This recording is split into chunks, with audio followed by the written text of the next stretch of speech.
What is up, guys? Welcome back here to the channel. We're back with another Dynasty Trades edition. We're looking at 2025 first. We recently did a 2024 first video. This week, we're going to be looking at 2025, how to value them, right? I'm adamant Dynasty manager and Dynasty analyst that I think that when you're looking at what is the cheapest to acquire, it's always the next year's class, not the 24 class, because it's just the value is just not there to go buy those guys unless you're looking at contenders looking to add pieces. 25 first are gettable because there's a lot of different teams, the middle of the pack teams, the 6 and 7 teams, 6 and 8 teams that thought they were going to be on the verge of competing. An injury destroyed them. Oh, I can go get one guy. Or you can ship off some veteran guys for those 25 first, and there's a ton of value to be had there. So that's what we're going to be looking at here in this video. We're going to be diving into like different positions, where the values are, all dynasty trades from real dynasty leagues out there. And then also I'm going to be giving you a preview of the 25 class so that you can start getting an idea of where the value is at in the class and what positions you can be targeting with those first,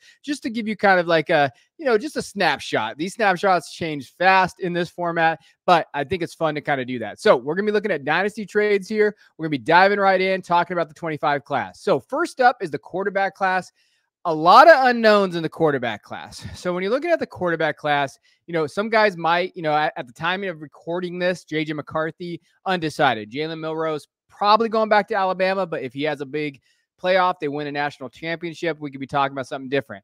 Jackson Darty's coming back. He probably solidified himself as could be a top 3 guy. Quinn, we don't know. Drew Aller needs to step up. New offensive coordinator. Shedeur Sanders, some people love him, some people don't. Carson Beck, Riley Leonard. There's a lot of other guys that really could go in there. The one thing that you should know about the class, though, is there's no surefire prospect right now. Now, these things change fast, and quarterbacks are such a miss by everybody out there, real scouts, fake scouts like me, all those different guys. Like, we miss a lot of these things. But I wouldn't say there's like a surefire prospect. Now, the reason why that's important is because that means like the 101 might not be valued as high as it was this last year because of Caleb Williams, right? So, knowing that going into it, some of these guys will pop off. But just understanding kind of where the value's at, that's just something to know.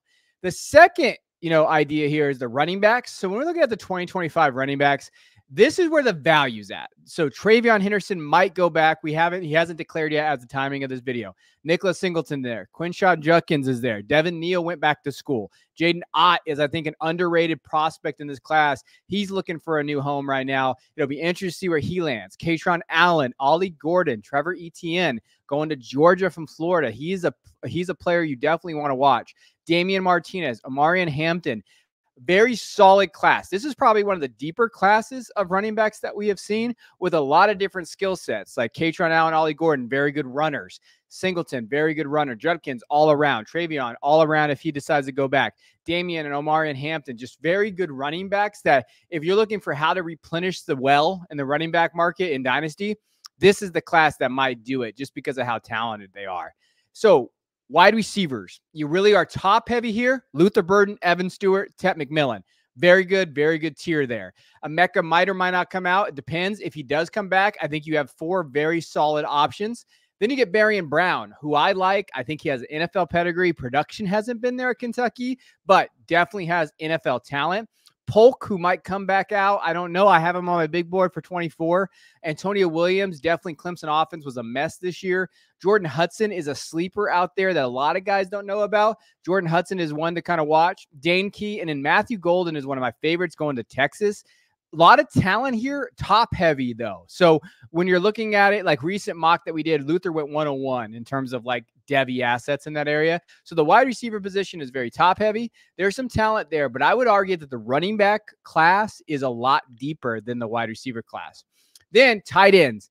Tight ends are tight ends. Jatavian might come out this year. They might not. Colson Loveland is probably the guy that I like the most. Oscar Delp is going to be great because he goes to Georgia. That's what they do. They just produce tight ends. Jake Brenningstool is an interesting piece. Probably more of an NFL guy than a college guy. Conyers, Burnett, Ferguson. Don't know if he's coming out, or Jerry Cross. Tight ends are kind of hit or miss in terms of the format. But just general speaking, running backs, wide receivers are where the depth's at. I would say more running back depth than anything. But there are pieces where you can use them for your first. Now, if you're diving into the 2025 first, well, who are you willing to give up, for a first? And what I did is at the top of here, the graphic of Justin Fields, right? That is like would you be willing to 101 for Justin Fields, essentially the ceiling of the 25 first? Everybody over this, I don't think you can get straight up. Fields, I don't know. He's been balling lately. There's talk of not moving that pick. I think that is the quintessential ceiling. If you want to get Fields or if you want to move Fields, is a first. Jordan Love is in there. You kind of re-roll that. Jared Goff, Bryce Young, who's looked a little better. But if they don't improve that offensive line and give him weapons, I struggle to see where Bryce Young is really going to excel. Deshaun Watson, what do we believe there? Flacco balling out. What's Watson going to be? Will Levis? Honestly, if I can get a 25 first for Levis and he's my QB3, I definitely do that, when you're looking at kind of how to value these things. And remember, when you have 25 first, let's say you're trying to get them, look at a piece that is an auxiliary piece that you don't think you really need, right? Quarterbacks are tough because the market right now is crazy with quarterbacks and the lack of good quarterbacks out there. But when we get into running backs and wide receivers, you're going to see what I'm saying here with like some of the veterans that you could probably move for a first that you'd be like, wow, I can't believe that. Now, let's go through some of the deals. Justin Fields for a first. These all happen in 12-team Superflex tied in premium leagues. But this just gives you context for like these deals that are kind of going on. Jordan Love in a fourth for Aiden O'Connell in a first, right? If you don't believe in Jordan Love, you get Aiden O'Connell, who's a depth piece. I don't think he's anything but anything else. And a first, do you think Love has done enough to be the guy, or are you kind of going there? I wouldn't like Aiden O'Connell though. Give me a different piece. Give me a wide receiver that's in that wide receiver 30 to 50 range, maybe in that area, in that tier where like if you can get a guy in the 30 to 40 range where they're young, maybe disappointed, you're gonna grab them and you're like, hey, I'll go Quentin Johnson, those type of things. Just somebody that maybe could break out. Drake London in a first for Michael Pittman and Jared Goff. I like both sides of this deal. If you look at it like next year, you really want that contender. You believe Pittman's going to take that next step. He already looked really good this last year till the concussion. All right, I'll take it. Or I'll buy that Falcons are going to improve their quarterback play and we get a first with it. Now, next part of the area here in terms of these deals, Browning, Roschon in a first for Bryce in a third. Interesting deal because I think Roschon, people really think he's going to break out, right? In my opinion, Superflex, I have a hard time giving up a first for Bryce right now. Even me, as a Bryce guy, who I really thought that he could elevate that offense if they built the right system around him. I wouldn't give up Bryce for this, but I also don't think I'd pay for this, if that makes sense. I'm kind of in the middle on this one. Rasheen a first for Deshaun and Kirk. That's not a bad deal. I think Deshaun's going to be kind of a buy heading into the offseason because what they've seen with Flacco, they kind of just thrown him away to the wayside. Kirk is pretty fair for Rice. I think they have pretty similar outcomes. I know in Dynasty, Rice is going to be valued higher, but Kirk probably fantasy points per game will finish better than him, right? So it really comes down to like, do you believe Deshaun's worth a first at this point? And at Levis for a first, I would take that. I'd re-roll and get me a first in the 25 class. Now, as far as running backs go, really you're looking at the old guys, right? Saquon, Josh Jacobs, Isaiah Pacheco, Javonte, DeAndre Swift, and David Montgomery.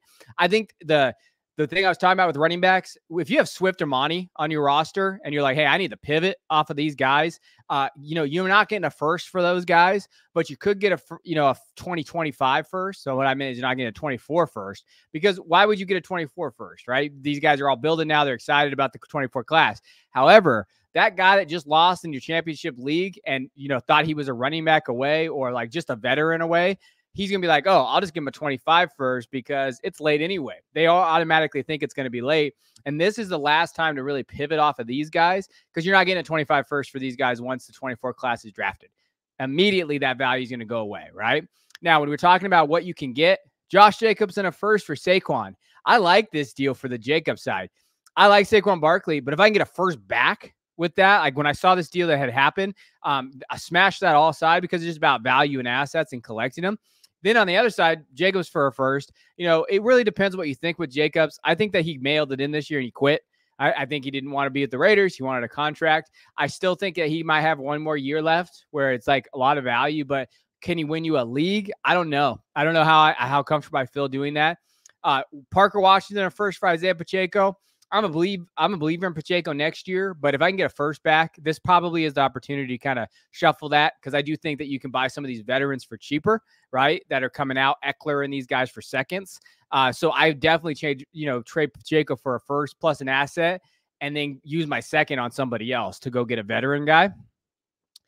First for Javonte Williams. Again, if you want to re-roll that. Christian Kirk in a first for DeAndre Swift and Deontay Johnson.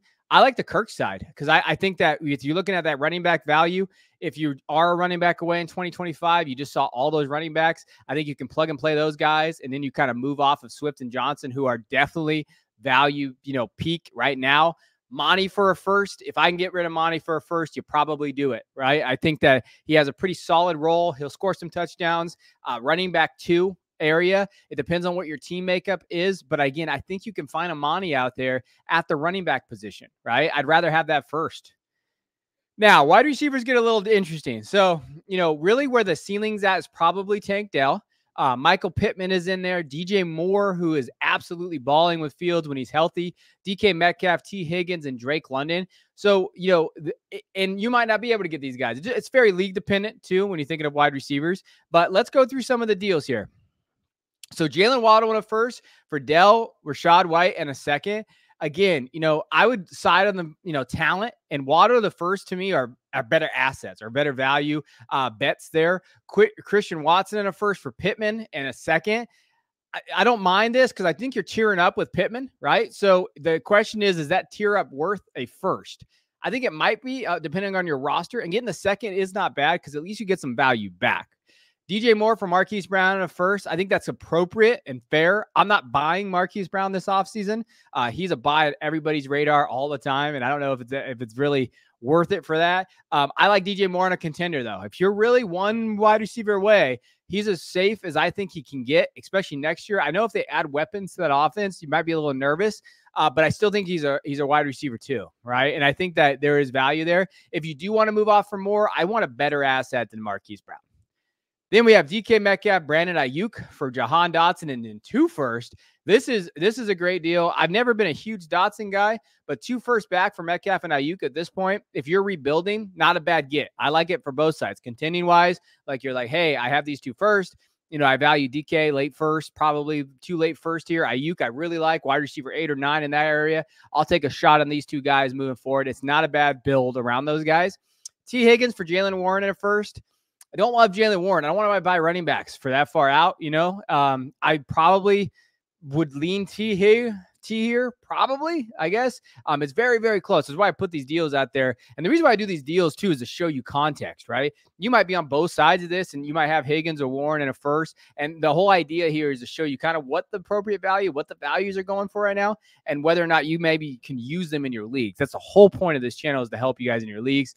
Drake London and Kareem Hunt for Gabe Davis in a first. Give me Drake over Gabe. Smash. Kareem is a dead asset to me, though. So this is really London for Davis in a first. I lean London if he gets a better QB role and you're excited about that moving forward. Obviously, it's a gamble right now, but I don't hate getting the first. I don't want Gabe Davis, though. I'm not actively trying to trade for Gabe Davis either. That's why this deal is really hard. Then tight ends. This is where you get into that second-ish, third tier of tight ends. You have Kyle Pitts there, George Kittle, Ferguson, Kmet, Njoku, and Michael Mayer. I think those are all appropriate values for the 25 first and where you can get them. As far as like deals, Kyle Pitts and Singletary for Josh Downs in a first. Give me Downs in a first in that deal. Kittle, this is probably the last time you can maybe get out on Kittle for a 25 first. Especially if you have a Niner fan, go get a Niner fan in your league and just trade them. They love their players. Addison, Ferguson, and Njoku for London in a first. This is a really good deal on both sides. I really like in tight end premium Njoku. I think he's really kind of stepped up and had that. Addison over London isn't a hot take. I think the first in premium, I would still lean with Njoku, but I think this is a 50-50 deal in my mind. Jake is Jake. I think he's fine. I think he has a role with the Cowboys. But in premium, I'm definitely leaning on the side of the tight ends here.